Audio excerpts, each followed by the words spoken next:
अच्छा चलो एक सवाल पूछता हूं, दो तरह के अंडे होते हैं, एक देसी और एक फार्मी, दोनों में फर्क क्या होता है? देसी अंडा मुर्गा मुर्गी के नेचुरल मिलन से पैदा होता है, यानी कि उसके लिए एक मुर्गा चाहिए, उसके लिए एक मुर्गी चाहिए, दोनों मिलन करेंगे तो नेचुरली बात है अंडा प्रोड्यूस होगा, उसको बोलते हैं देसी अंडा। फार्मी अंडा क्या होता है?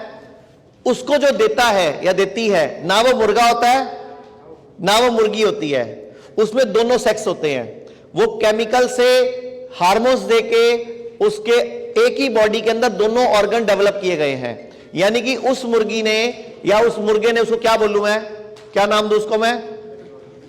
मुर्गा बोलूं मुर्गी बोलूं?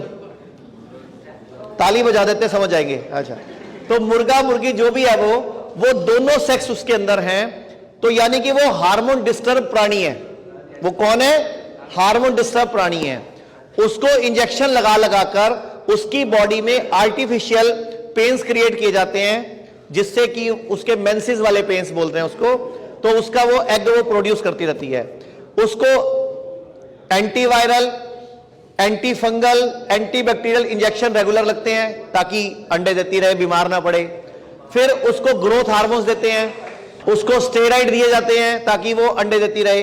अब मुझे बताओ, एक व्यक्ति, एक प्राणी जिसके खुद के हार्मोन डिस्टर्ब हैं, वो ना मेल है ना फीमेल है, और उसको रोज मेंसेस वाला पेन दिया जा रहा है और रोज उससे अंडा निकाला जा रहा है, एक साल में उससे 300 अंडे निकाले जाते हैं, कम से कम 300 अंडे, ठीक है। उसके बाद उसको बीमार ना पड़े, एंटीबायोटिक, एंटीवायरल, एंटी फीवर, कोई कई तरह की दवाइयां दी जाती हैं, स्टेरॉइड दिए जाते हैं।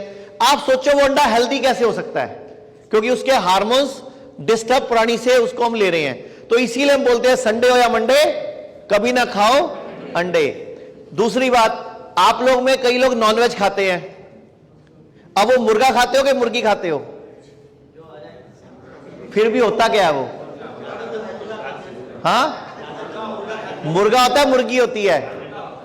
गलत फहमी में आप, ना वो मुर्गा होता है ना वो मुर्गी होती है। वो सिर्फ मांस के लिए ब्रॉयलर डेवलप किया जाता है, मांस के लिए, उसमें सिर्फ मांस होता है, उसमें ना दिमाग होता, वो चला भी नहीं जाता उससे। अगर आप एक नॉर्मल मुर्गी का बच्चा लो और एक ब्रॉयलर लो, दोनों की रेस लगवाओ, 5 मिनट में वो यही खड़ा रहेगा, वो 2 कदम चलेगा और वो वहां तक पहुंच जाएगा भाग के। उसमें जान है, उसमें एनर्जी है, उसमें दिमाग है, और उसमें कुछ भी नहीं है, सिर्फ क्या है? मांस। और कैसे मांस प्रोड्यूस किया जाता है? केमिकल लगा के, स्टेरॉइड देके, हार्मोन्स देके, और उसमें भी एंटीवायरल, एंटी फंगल, वो सब दिया जाता है ताकि वो बीमार ना पड़े। सोचो वो मांस खा के हम कैसे अगली पीढ़ी स्वस्थ पैदा करेंगे। और ये हमारे बीज दोष उत्पन्न कर रहा है। आयुर्वेद में शब्द आता है बीज दोष, एलोपैथी में उसको हेरिडिटी बोला जाता है, कि शुगर वाले के बच्चे को भी शुगर हो रही है। आप बोलते हो मेरे पापा की भी किडनी में ये प्रॉब्लम थी, मेरे दादा की भी थी और मुझे भी है, तो भैया तुम बच्चे मत पैदा करना क्योंकि उसको भी होएगा। नहीं, ऐसा नहीं है। अगर आप डाइट ठीक कर लोगे, अपना बीज दोष समाप्त कर लोगे, तो अगले बच्चों में वो बीमारी नहीं आएगी। आएगी तभी जब आप वही गलतियां रेगुलरली करते रहोगे। भाई राजीव दीक्षित जी के भारत को विश्व गुरु बनाने के सपने को पूरा करने के प्रयास में एशिया का पहला 1000 बेड का integrated hospital Shuddhigram HIIMS Delhi NCR Meerut में खुल चुका है।